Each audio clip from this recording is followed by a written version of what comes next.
So today we will discuss types of cells. There are basically two types of cell. The first one is electrolytic cells. Electrolytic cells, they simply convert electrical energy into chemical energies. In all the cells that we are using in the process of electrolysis, we have done the electrolysis of aluminium, electrolysis of concentrated HCl, electrolysis of dilute. So when you are doing the electrolysis of any compound, you are using electrolytic cell. And how we can all the cells use in electrolytic process of any substance, those are called electrochemical cells. Battery is must in this case. In case of electrolytic cell, battery is must. Why? Battery will provide electrical energy. Battery is the source of electrical energy, and that electrical energy will be changed into chemical energy. We have discussed these cells in details, so we will focus just on the second type is voltaic or galvanic cell. Some people also called Daniell cells. Voltaic cell, galvanic cells or Daniell cell, they mean same thing. What they do? Cells converting chemical energy into electrical energy. So it's opposite to the electrolytic cells. They will convert chemical energy into electrical energy. It's common, we are using so many voltaic cells in our daily life, in our toys. Your TV remote, those have cells, those are voltaic cells. Your car battery, that's also the example of voltaic or galvanic.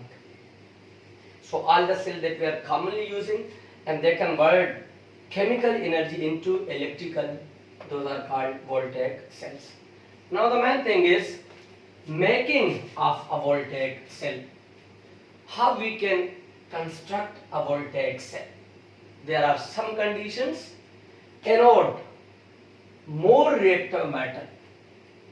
If you have 2 or 3 or 4 metals and you have to choose the anode, you will choose the reactive metal. The reactive metal is always anode. In this case, that will easily oxidize, that will easily lose electron. The less reactive metal is cathode, because that will easily gain electron and will get reduced. Sometimes we have 2 electrolytes that we will discuss in the examples. Now, how to make a voltaic cell? This is very interesting. So, the formation of a voltaic cell is directly linked to the electrochemical series, or you can simply say reactivity of a metal. How? We have discussed earlier that more reactive metal is anode and less reactive metal is cathode. So definitely we need the electrochemical series, or simply that's also called the reactivity of metal, so that we can decide anode and cathode. Anode is always more reactive, cathode is always less reactive. And secondly, how we can increase the voltage of a cell.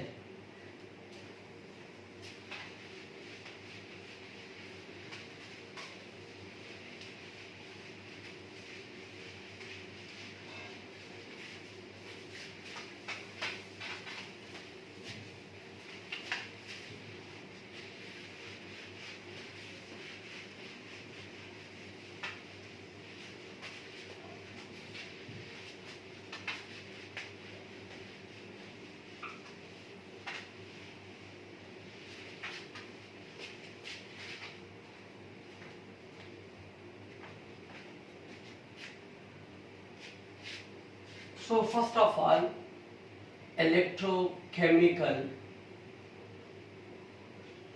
series, so that we can decide anode and cathode. Very simple rules. More reactive metals,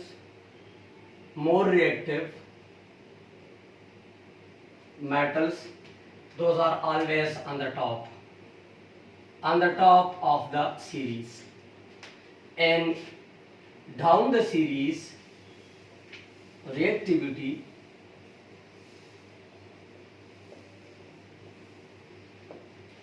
decreases. It means group 1 metal. So potassium, Then sodium from group 1, they are more reactive, so they will be at the top. Magnesium, it's a second group metal, so down the series reactivity of metal decreases. Then aluminium, zinc, iron, so down the series reactivity decreases. You have to keep that in mind. Okay.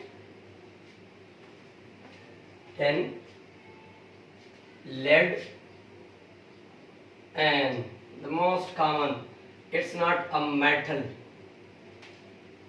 but it can lose electron, hydrogen. Then copper, silver, gold and platinum. This is a simple example of electrochemical series. Down the series reactivity decreases. So now let's suppose we have to make a cell. How can we decide an anode and a cathode? Let's suppose we are going to construct zinc copper galvanic cell. One electrode is consisting of zinc, the other is consisting of copper. Now which one will be anode and which one will be cathode? Focus at the electrochemical series. Zinc, this is the location of zinc. Okay, this one is zinc and this one is copper. So it means zinc is more reactive and copper is less reactive. So zinc will be anode, as it is more reactive than copper. Copper will be cathode. This is how to decide anode and cathode in a voltaic cell. In electrolytic cell there are no such conditions because they are attached to the battery. But in voltaic cell the more reactive metal is always anode and the less reactive metal is always cathode. Now if you are going to make a diagram,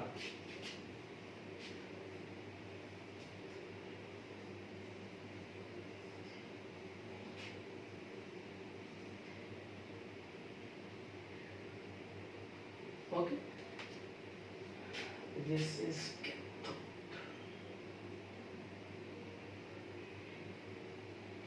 Now the first one is we have to make two cells, two half cells. Okay, we'll explain it in detail.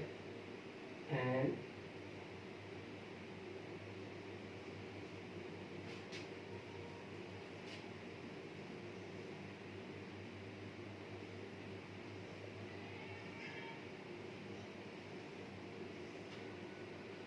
this one is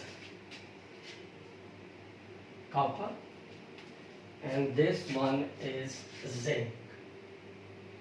It's more reactive and that is less reactive. This is called salt bridge. We will discuss why it's being used.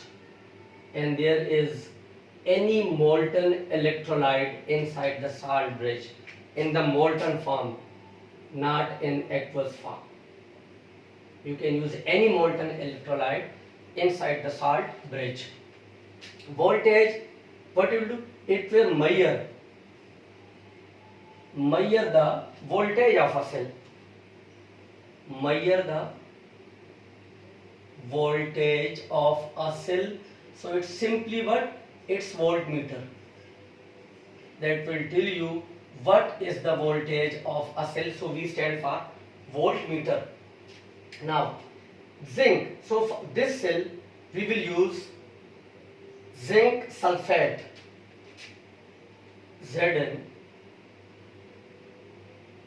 zinc sulfate as an electrolyte.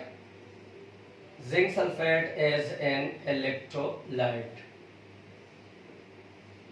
and in this case as it's consisting of copper, so any salt of copper we will use copper sulfate as an electrolyte. So keep in mind we have used two electrolytes. We have two separate half cells, anode half cell and cathode half cell. So now what will happen? Zinc is more reactive. So what will happen here? Oxidation. What is oxidation? That means loss of electron. So zinc will lose electron. Zinc is in the solid form. It will lose electron, will convert into the aqueous form, and these are the two electrons which are lost by zinc. Now what about these two electrons? These two electrons will move, flow of electrons, arrow. These arrows shows the flow of electron, and it's always from anode to cathode, because at the anode electrons are being produced, so they will move toward cathode. What is happening at cathode? At cathode there will be reduction. Copper cations will gain those two electrons which are coming from anode, and you will have copper metal. Okay, in the aqueous form now you have solid copper. This is how the electron flow, and you know the flow of electron is called electricity. When these electrons will flow through voltmeter, the voltmeter will measure the voltage. It will be 1 volt, 2, 3, 4, any voltage. That will be visible on the voltmeter. Okay, this is how the voltaic cell works. Now what is the function of salt bridge? Is at anode oxidation has taken place, okay, and the electrons have shifted toward anode. So in this cell deficiency of electron has been produced. Deficiency of electron, how? Because the electron have been shifted toward cathode, so there is now deficiency of electron. If this deficiency will remain for a longer time, the cell will not work. So these chloride ions, these are chloride and they have negative charge. They will come to these cells and they will release electron inside this cell. So the deficiency of electron will be recovered. There is now, on the other hand, at anode side, there is excess of electron. How excess of electron? As the electrons are being moving from zinc cell to copper cell, so now there are excess of electron. So potassium cations, they will move toward this cell. They are cations, so they will gain those excess electron. They will gain those excess electron. So in both the cases, neutrality. In both the cases, neutrality. What is the meaning of neutrality? It means now at both sides there is no deficiency and there are no excess of electron. So until this neutrality is maintained by salt bridge. If we remove salt bridge, there will be no neutrality. There will be deficiency of electron on this side and there will be excess of electron and the cell will not work. So to maintain neutrality, we need a salt bridge. This is how. Now the second point is how to increase the voltage of a voltaic cell. The second point. And that is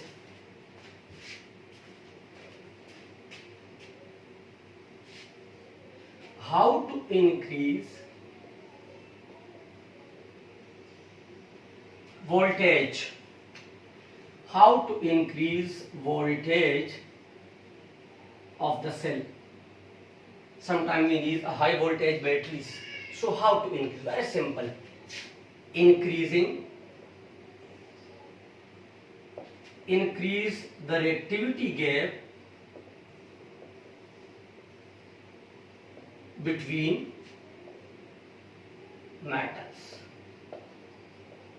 Reactivity gap means take one metal very less reactive and the other more. For example, we have zinc copper cell, and the other hand we have zinc silver cell. Which cell will show more voltage? It will give you more voltage. This cell will give you more voltage. Why? Silver is less reactive than copper. So in this case, the reactivity gap is more as compared to this one.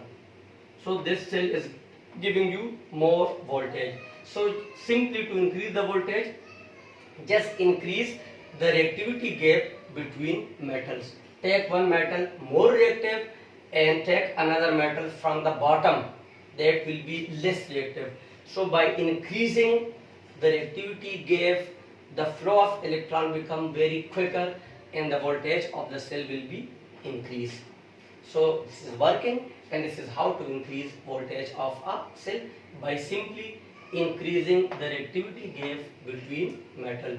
So this was all about electrolytic cell, and in detail about voltaic cell, its formation, electrochemical series, how they are linked to electrochemical series, and the last one, how to increase the voltage of a cell.